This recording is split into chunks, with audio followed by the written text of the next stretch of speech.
18 नवंबर 1962 की वो सुबह, तेज बर्फीली हवा और घनघोर अंधेरे के बीच सामने से आते कुछ रोशनी के गोले। हजारों चीनी सैनिकों के सामने खड़े हमारे 120 भारतीय योद्धा, जिन्होंने 1500 से ज्यादा चीनी सैनिकों को मार गिराया। 17,000 फीट की ऊंचाई में अब तक सूरज की किरणें नहीं पड़ी थी और ऊपर से ठंड थी खून जमा देने वाली। सुबह के करीब 4 बज रहे थे। हमारे भारतीय जवान भारत माता की रक्षा के लिए बॉर्डर पर अड़िग थे। तभी चीन की तरफ से कुछ हलचल नजर आई और कुछ रोशनी के गोले उनकी तरफ आते दिखाई दिए। ऐसे में हमारे भारतीय सेना के जवानों ने गोलियां चलाना शुरू कर दिया, मगर थोड़ी ही देर में हमें ये समझ आ गया कि ये मात्र चीनी सेना की एक चाल है। चीनी सीमा की ओर से जो रोशनी उनकी ओर बढ़ रही थी, वो लालटेन थी जो याक के गले में लटकाकर भारतीय सेना की ओर उन्हें गुमराह करने के उद्देश्य से भेजी गई थी। वहीं भारतीय सेना के पास ऐसी बंदूकें थी जो एक बार में एक फायर करती थी। इन्हें द्वितीय विश्व युद्ध के बाद से ही बेकार घोषित कर दिया गया था, जिसके बारे में चीन को पूरी जानकारी थी। इसलिए उसने भारतीय सेना की गोलियां खत्म करने के लिए ये चाल चली थी।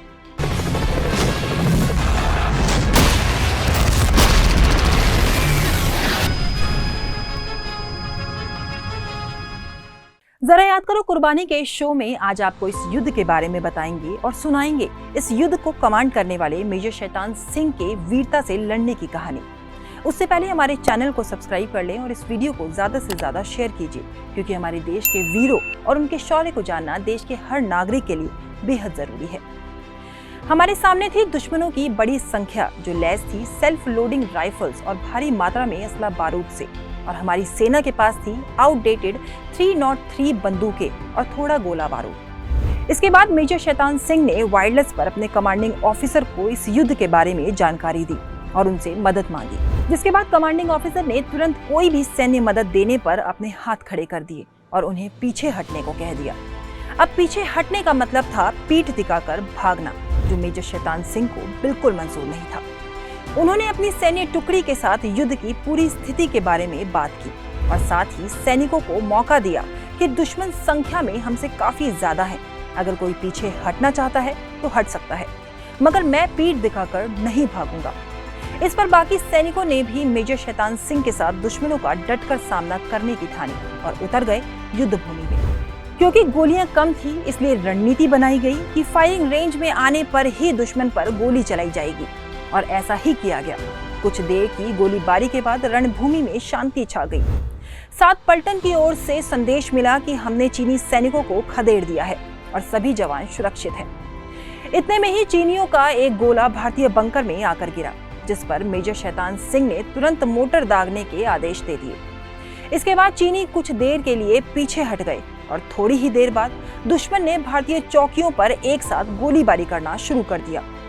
अब धीरे धीरे हथियार कम हो रहे थे, जिसको देखते हुए मेजर ने जवानों से एक फायर पर एक चीनी को मार गिराकर उनकी बंदूक हथियाकर उन्हीं को मारने को कहा।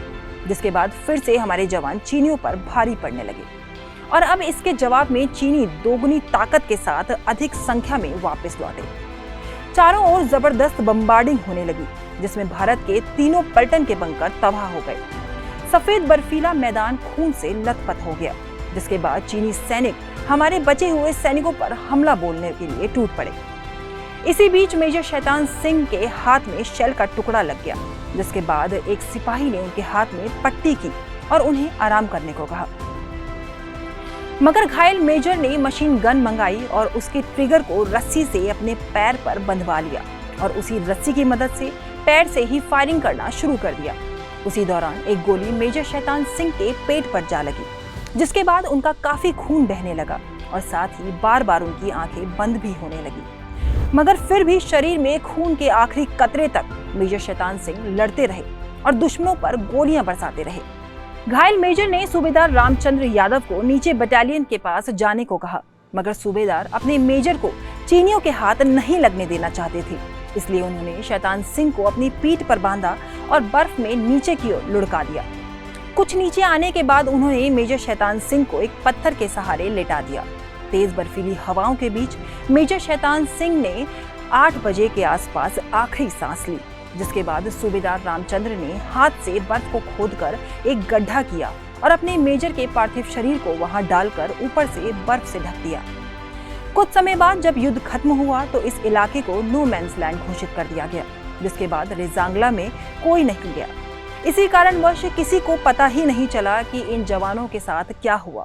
इसके बाद अगले साल फरवरी में जब एक गडरिया चुसूल सेक्टर की ओर गया तो उसने वहां बर्फ में दबी हुई लाशें देखी, जिसके बाद उसने तुरंत नीचे आकर भारतीय चौकी में इसकी जानकारी दी और फिर पता चला कि ये भारतीय सैनिकों के शव हैं। शवों को निकालते समय किसी जवान के हाथ में लाइट मशीन गन थी तो किसी के हाथ में ग्रेनेड। इनमें से एक शव के पैर में रस्सी से मशीन गन बंधी हुई थी और ये पार्थिव शरीर था मेजर शैतान सिंह का, वही मेजर जिसने मदद ना मिलने पर भी हजारों दुश्मनों के आगे घुटने नहीं टेके, बल्कि 120 जवानों का नेतृत्व करते हुए 1500 से ज्यादा चीनी सैनिकों को मार गिराया। रेजांगला की इस लड़ाई में 114 भारतीय जवान शहीद हुए और 5 सैनिकों को युद्धबंदी बना लिया गया। मगर भारतीय वीरों के अदम्य साहस को देखते हुए चीन ने भी माना कि उसका सबसे ज्यादा नुकसान रेजांगला के युद्ध में हुआ और उसकी टुकड़ी यहाँ एक भी इंच नहीं कब्जा सकी। युद्ध भूमि में वीरता से लड़ते हुए शहीद होने के बाद मेजर शैतान सिंह को मरणोपरांत परमवीर चक्र से नवाजा गया, जबकि इस टुकड़ी के 5 जवानों को वीर चक्र और 4 जवानों को सेना मेडल से नवाजा गया।